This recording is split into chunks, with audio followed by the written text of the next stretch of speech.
Article number 2 कहता है नए राज्यों का प्रवेश या स्थापना, admission of new state. Sikkim जो हमारे यहाँ पर 36वें संविधान संशोधन से इसी के द्वारा जोड़ा गया। आर्टिकल 3 बोलता है राज्यों का नाम चेंज करना है, राज्यों की सीमा चेंज करनी है, 2 राज्यों को मिलाकर एक राज्य बनाना है, एक राज्य से कोई अन्य राज्य बनाना है। तो आर्टिकल 3 में पार्लियामेंट को पावर दी गई है। अभी केरल का केरलम यहीं से हुआ, तेलंगाना की स्थापना भी यहीं से हुई है ना। आर्टिकल 209 क्या बोलता है? आर्टिकल 9 बोलता है कोई अगर व्यक्ति किसी अन्य देश की सिटीजनशिप ले लेता है तो भारत की सिटीजनशिप अपने आप समाप्त हो जाएगी। ये आर्टिकल नंबर 9 कहता है। ठीक है। आर्टिकल 11 क्या बोलता है? सिटीजनशिप संबंधित सारे के सारे पावर किसके पास है? पार्लियामेंट के पास है। आपको ध्यान रखना है। ठीक है। आर्टिकल 13 क्या बोलता है दोस्तों? कोई विधि संसद ने बनाई, अगर वो विधि मूल अधिकारों से असंगत है तो उस विधि को आपके समाप्त कर सकता है सुप्रीम कोर्ट। इसी को हम बोलते हैं जुडिशियल रिव्यू की पावर। नाम नहीं लिखा हुआ है ना। आर्टिकल 14 की मैं बात करूं आपसे, विधि का शासन की बात करूं आपसे, विधि के समक्ष समता की बात करूं, विधियों का समान संरक्षण की बात करूं, तो ये आर्टिकल 14 के अंदर। ठीक है। आर्टिकल 215 जो है आपके, आर्टिकल 15(1) जो है इसमें धर्म, मूल वंश, जाति, लिंग या जन्म स्थान के आधार पे भेदभाव नहीं होगा। 15(1) में दोस्तों बात लिखी हुई है। ठीक है। 15(1) में राज्य किसी भी नागरिक के साथ में धर्म, मूल वंश, जाति, लिंग और जन्म स्थान के आधार पर भेदभाव नहीं करेगा। 15(1) में लिखा हुआ है। ठीक है। 15(6) में दोस्तों ईडब्ल्यूएस जो है उसको 10% रिजर्वेशन की बात है। 103वां संविधान संशोधन आपको ध्यान रखना है। ठीक है।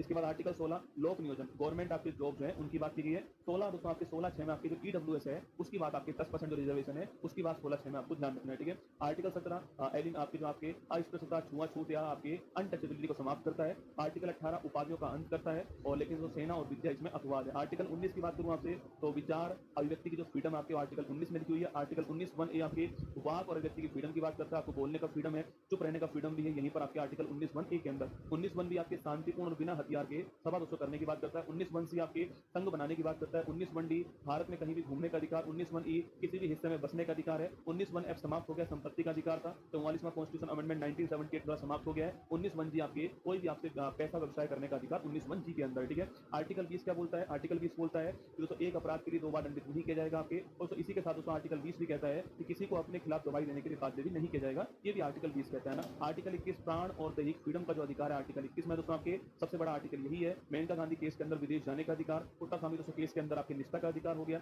और नवतेज कौर केस में समलैंगिकता दोस्तों अपराध नहीं होगा, ये कहा गया आपके। यही आपके आर्टिकल नंबर 21 आपको ध्यान रखना है। ठीक है। आर्टिकल 21 में शिक्षा का अधिकार है। 86वां संविधान संशोधन सन 2002 आपके आर्टिकल 21 है ना। आर्टिकल 22 में दोस्तों आपके गिरफ्तारी जो आपकी उससे जो गिरफ्तारी और जो निरोध आपके इस संरक्षण आपके आर्टिकल 22 में। आर्टिकल 23 में आपके मानव का दुर्व्यापार है, बलात्श्रम है, इसका प्रतिषेध किया गया है। 24 में कारखानों या फिर आपके बालकों के नियोजन पर आपके रोक आपके 24 में लगाई गई है ना। आर्टिकल 25 फ्रीडम ऑफ कंसाइन, कोई भी धर्म आप मानिए, किसी को स्वीकार कीजिए, किसी भी धर्म का प्रचार प्रसार कीजिए, ये आपका फ्रीडम होगा। आर्टिकल 25 में लिखा हुआ है। धर्मांतरण करना अपराध नहीं है, धर्मांतरण करवाना अपराध है, ध्यान रखना। ठीक है। आर्टिकल 26 धार्मिक कार्यों का प्रबंधन है। 27 में कोई भी टैक्स नहीं लिया जाएगा। 28 में आपके शिक्षण संस्थानों के अंदर आपकी धार्मिक उपासना जो है इसमें आपके उपस्थिति के ऊपर बंद है ना। आर्टिकल 29 इंपोर्टेंट क्वेश्चन है, अल्पसंख्यक वर्गों के हितों का संरक्षण। आर्टिकल 29 में उनकी लिपि, उनकी संस्कृति, उनकी भाषा है ना। आर्टिकल 30 है उनके शिक्षण संस्थानों का प्रबंधन वो लोग कर सकते हैं, प्रशासन कर सकते हैं, स्थापना कर सकते हैं। आर्टिकल 30 में लिखा हुआ है। आर्टिकल 32 आपके संवैधानिक उपचारों का अधिकार। डॉक्टर भीमराव अंबेडकर जी के अनुसार संविधान की आत्मा। सुप्रीम कोर्ट 5 रिट जारी करता है। बंदी प्रत्यक्षीकरण, परमादेश, अधिकार प्रतिष्ठा, उत्प्रेषण और प्रतिषेध। आर्टिकल दोस्तों आपके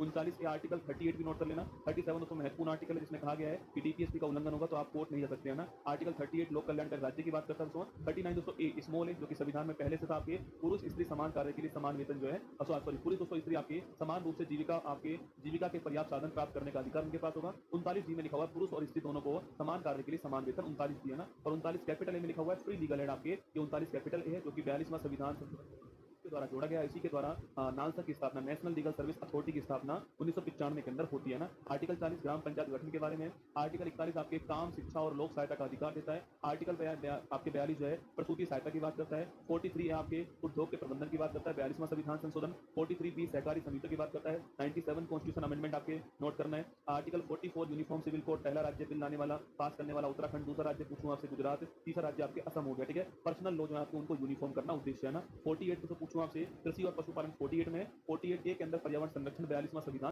50 में कार्यपालिका और न्यायपालिका का जो सेपरेशन है वो 50 के अंदर है। 51 में अंतर्राष्ट्रीय शांति की दोस्तों बात कही गई है। 51 के अंदर मौलिक कर्तव्य जो कि 42वें संविधान संशोधन है। सरदार स्वर्ण सिंह समिति की सिफारिश पर आए थे, आपको ध्यान रखना है। टोटल 10 आए थे ये आपके। और 11वां जो आपके 51 ए के जो आपके एजुकेशन वाला था 6 to 14 ईयर्स के बच्चों के लिए, वो आपके आता है आपके 86वां संविधान संशोधन 2002 के द्वारा। आर्टिकल 52 भारत का एक राष्ट्रपति होगा। आर्टिकल 53 कार्यपालिका शक्ति है। 54 में उसका निर्वाचन है, इलेक्टेड एमएलए एमपी भाग लेंगे इसमें। 55 में निर्वाचन की विधि है आपके। और ये आपकी सिंगल ट्रांसफर बोर्ड सिस्टम से अप्रत्यक्ष चुनाव होगा। 56 दोस्तों आपकी इनकी पदावधि लिखी हुई है आपके, टेन्योर कितना होगा 57 में, री इलेक्शन लिखा हुआ है, हो सकता है 58 दोस्तों आपके योग्यताएं लिखी हुई है, 35 साल की उम्र चाहिए राष्ट्रपति, उपराष्ट्रपति और राज्यपाल के लिए, 59 में इनके पद की शर्तें दोस्तों लिखी हुई है आपके। देखो राष्ट्रपति, उपराष्ट्रपति और राज्यपाल के लिए कितनी चाहिए, 35 वर्ष की एज चाहिए, लोकसभा एमपी के लिए 25 साल की एज चाहिए, विधानसभा एमएलए के लिए 25 साल की एज चाहिए, राज्यसभा दोस्तों एमपी के लिए 30 साल की एज चाहिए, विधान परिषद आपके एमएलसी के लिए 30 साल की एज चाहिए, और इसके अलावा दोस्तों पूछूं आपसे, इसके अलावा सीएम बनने के लिए आपके 25 साल की एज चाहिए आपके, और पीएम बनने के लिए 25 साल की एज चाहिए। इसके अलावा दोस्तों नोट करना आपके, इसके अलावा और जो लोकल गवर्नेंस के चुनाव है इनके लिए 21 वर्ष की एज चाहिए, आपको ध्यान रखना। वोट डालने के लिए 18 वर्ष की एज चाहिए। 61वां संविधान संशोधन, ठीक है।